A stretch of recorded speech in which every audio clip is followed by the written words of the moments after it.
1.5 साल के अंतराल के बाद करतारपुर साहिब कॉरिडोर अब फिर से खुल गया है। साथियों, गुरु नानक जी ने कहा है, बीच दुनिया सेवी कमाइए त दरगिह बेसन पाइए। यानी संसार में सेवा का मार्ग अपनाने से ही जीवन सफल होता है। हमारी सरकार इसी सेवा भावना के साथ देशवासियों का जीवन आसान बनाने में जुटी है। न जाने कितनी पीढ़ियां जिन सपनों को सच होते देखना चाहती थी, भारत आज उन सपनों को पूरा करने का भरपूर प्रयास कर रहा है। साथियों, अपने 5 दशक के सार्वजनिक जीवन में मैंने किसानों की परेशानियों को, उनकी चुनौतियों को बहुत करीब से देखा है, महसूस किया है। इसलिए जब देश ने मुझे 2014 में प्रधानमंत्री के रूप में सेवा का अवसर दिया, तो हमने कृषि विकास, किसान कल्याण को सर्वोच्च प्राथमिकता दी। साथियों, इस सच्चाई से बहुत लोग अनजान हैं कि देश के 100 में से 80 किसान छोटे किसान हैं। उनके पास 2 हेक्टेयर से भी कम जमीन है। आप कल्पना कर सकते हैं, इन छोटे किसानों की संख्या 10 करोड़ से भी ज्यादा है। उनकी पूरी जिंदगी का आधार यही छोटी सी जमीन का टुकड़ा है। यही उनकी जिंदगी होती है। और इस छोटी सी जमीन के सहारे ही वो अपना और अपने परिवार का गुजारा करते हैं। पीढ़ी दर पीढ़ी परिवारों में होने वाला बंटवारा इस जमीन को और छोटा कर रहा है। इसलिए देश के छोटे किसानों की चुनौतियों को दूर करने के लिए हमने बीज, बीमा, बाजार और बचत, इन सभी पर चौतरफा काम किया। सरकार ने अच्छी क्वालिटी के बीज के साथ ही किसानों को neem coated urea, soil health card, micro irrigation जैसी सुविधाओं से भी जोड़ा। हमने 22 करोड़ सॉइल हेल्थ कार्ड किसानों को दिए और इस वैज्ञानिक अभियान के कारण एग्रीकल्चर प्रोडक्शन भी बढ़ा। साथियों, हमने फसल बीमा योजना को अधिक प्रभावी बनाया। उसके दायरे में ज्यादा किसानों को लाए। आपदा के समय ज्यादा से ज्यादा किसानों को आसानी से मुआवजा मिल सके, इसके लिए भी पुराने नियम बदले। इस वजह से बीते 4 साल में 1 लाख करोड़ रुपए से अधिक का मुआवजा हमारे किसान भाई बहनों को मिला है। हम छोटे किसानों और खेत में काम करने वाले श्रमिकों तक बीमा और पेंशन की सुविधाओं को भी ले आए। छोटे किसानो62 की जरूरतों को पूरा करने के लिए सीधे उनके बैंक खातों में 1,62,000 करोड़ रुपए ट्रांसफर किए, सीधे उनके खाते में। साथियों, किसानों को उनकी मेहनत के बदले उपज की सही कीमत मिले, इसके लिए भी अनेक कदम उठाए गए। देश ने अपने रूरल मार्केट इंफ्रास्ट्रक्चर को मजबूत किया। हमने एमएसपी तो बढ़ाई ही, साथ ही साथ रिकॉर्ड सरकारी खरीद केंद्र भी बनाए। हमारी सरकार द्वारा की गई उपज की खरीद ने पिछले कई दशकों के रिकॉर्ड तोड़ दिए हैं। देश की 1,000 से ज्यादा मंडियों को ई नाम योजना से जोड़कर हमने किसानों को कहीं पर भी अपनी उपज बेचने का एक प्लेटफॉर्म दिया और इसके साथ ही देश भर की कृषि मंडियों के आधुनिकीकरण पर भी हमने करोड़ों रुपए खर्च किए। साथियों, आज केंद्र सरकार का कृषि बजट पहले के मुकाबले 5 गुना बढ़ गया है। हर वर्ष 1.25 लाख करोड़ रुपए से अधिक कृषि पर खर्च किए जा रहे हैं। 1 लाख करोड़ रुपए के एग्रीकल्चर इंफ्रास्ट्रक्चर फंड के माध्यम से गांव और खेत के नजदीक भंडारण, इसकी व्यवस्था, कृषि उपकरण जैसी अनेक सुविधाओं का विस्तार, ये सारी बातें तेजी से हो रही है। छोटे किसानों की ताकत बढ़ाने के लिए 10,000 एफपीओ किसान उत्पादक संगठन बनाने का अभियान भी जारी है। इस पर भी करीब 7,000 करोड़ रुपए खर्च किए जा रहे हैं। माइक्रो इरिगेशन फंड के आवंटन को भी 2 गुना करके 10,000 करोड़ रुपए कर दिया गया है। हमने क्रॉप लोन भी 2 गुना कर दिया, तो इस वर्ष 16 लाख करोड़ रुपए हो जाएगा।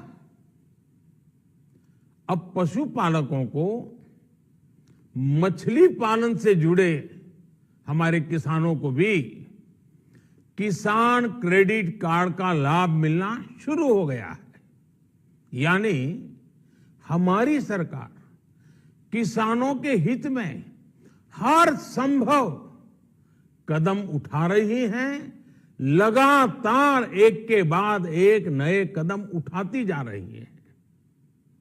किसानों की आर्थिक स्थिति सुधरे, उनकी सामाजिक स्थिति मजबूत हो, इसके लिए पूरी ईमानदारी से काम कर रही है। साथियों, किसानों की स्थिति को सुधारने की इसी महाअभियान में देश में 3 कृषि कानून लाए गए थे। मकसद ये था कि देश के किसानों को, खासकर छोटे किसानों को और ताकत मिले, उन्हें अपनी उपज की सही कीमत और उपज बेचने के लिए ज्यादा से ज्यादा विकल्प मिले।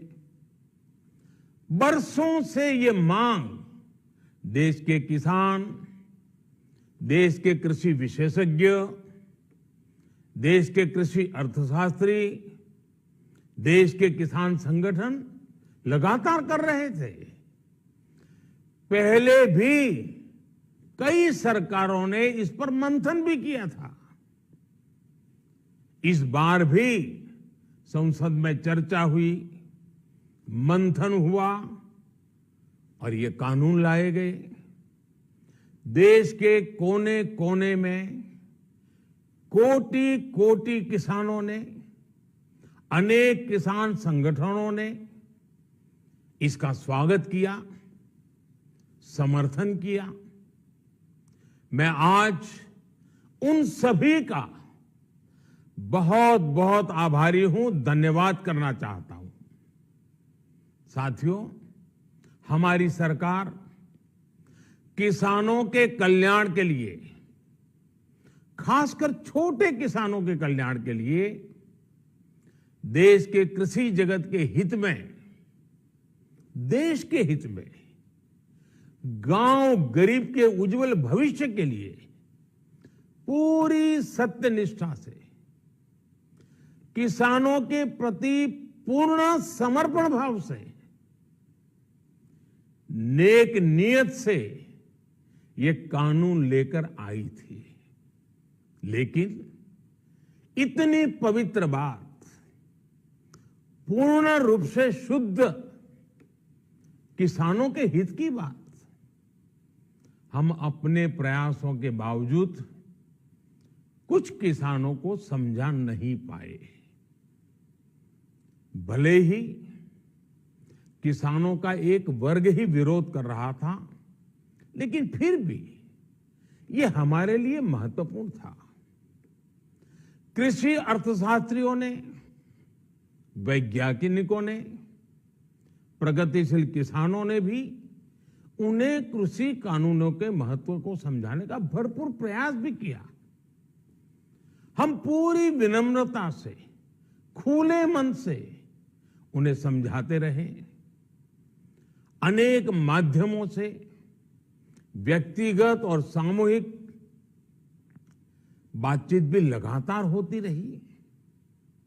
हमने किसानों की बातों को, उनके तर्क को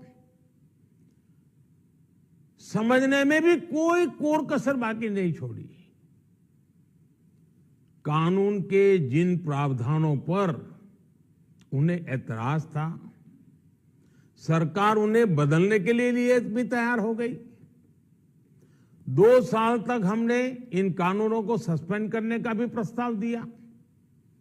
इसी दौरान ये विषय माननीय सर्वोच्च न्यायालय के पास भी चला गया। ये सारी बातें देश के सामने है, इसलिए मैं इनके अधिक विस्तार में नहीं जाऊंगा।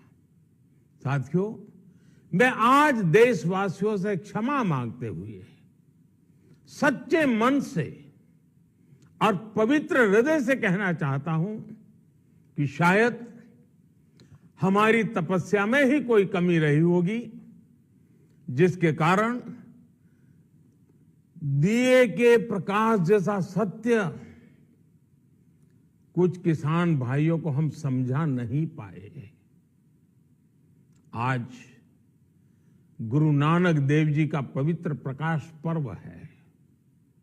ये समय किसी को भी दोष देने का नहीं है। आज मैं आपको, पूरे देश को ये बताने आया हूं कि हमने 3 कृषि कानूनों को वापस लेने का, रिपील करने का निर्णय लिया है। इस महीने के अंत में शुरू होने जा रहे संसद सत्र में, इसी महीने में, हम 3 कृषि कानूनों को रिपील करने की संवैधानिक प्रक्रिया को पूरा कर देंगे। साथियों, मैं आज अपने सभी आंदोलनरत किसान साथियों से आग्रह कर रहा हूं, आज गुरु पर्व का पवित्र दिन है। अब आप अपने अपने घर लौटे, अपने खेत में लौटे, अपने परिवार के बीच लौटे। आइए एक नई शुरुआत करते हैं, नए सिरे से आगे बढ़ते हैं।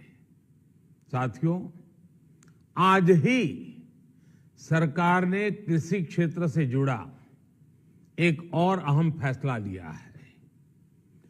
0 बजट खेती यानी प्राकृतिक खेती को बढ़ावा देने के लिए,